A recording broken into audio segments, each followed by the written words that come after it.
നമസ്കാരം. Aroor vision news ചാനലിലേക്ക് സ്വാഗതം.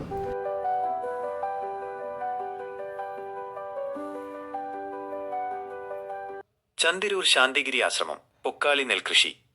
ചന്ദിരൂർ ശാന്തിഗിരി ആശ്രമത്തിന് കീഴിലുള്ള അഞ്ചടിപ്പാടശേഖര കർഷക സംഘത്തിന്റെ നേതൃത്വത്തിൽ പൊക്കാളി നെല്ല് വിതച്ചു. അഞ്ചടിപ്പാടശേഖര കർഷക സംഘത്തിന്റെ നേതൃത്വത്തിലാണ് പൊക്കാളി നെല്ല് വിതച്ചത്. അരൂർ MLA ദലീമ ജോജോ നെൽകൃഷിയുടെ ഉദ്ഘാടനം നിർവഹിച്ചു. ചടങ്ങിൽ ശാന്തിഗിരി ആശ്രമം മേധാവി അഭേദ ജ്ഞാനതപസ്വിനി, ആശ്രമം തലൈവൻ മനുജിത് ജ്ഞാനതപസ്വി എന്നിവർ പങ്കെടുത്തു. അരൂർ ഗ്രാമപഞ്ചായത്ത് വൈസ് പ്രസിഡന്റ് ഇഷാദ് അധ്യക്ഷനായിരുന്നു.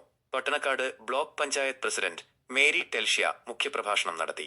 ആശംസകൾ അറിയിച്ച് block panchayat vice president Jeevan, block standing committee അംഗം ജയപ്രതാപൻ, അരൂർ പഞ്ചായത്ത് ക്ഷേമകാര്യ standing committee chairperson Seenath Shihabuddin, കൃഷി ഓഫീസർ അനീറ്റ ബെന്നി എന്നിവർ സംസാരിച്ചു. ആശ്രമ അംഗം പുരുഷോത്തമൻ സ്വാഗതവും റജി പുരോഗതി നന്ദിയും പറഞ്ഞു.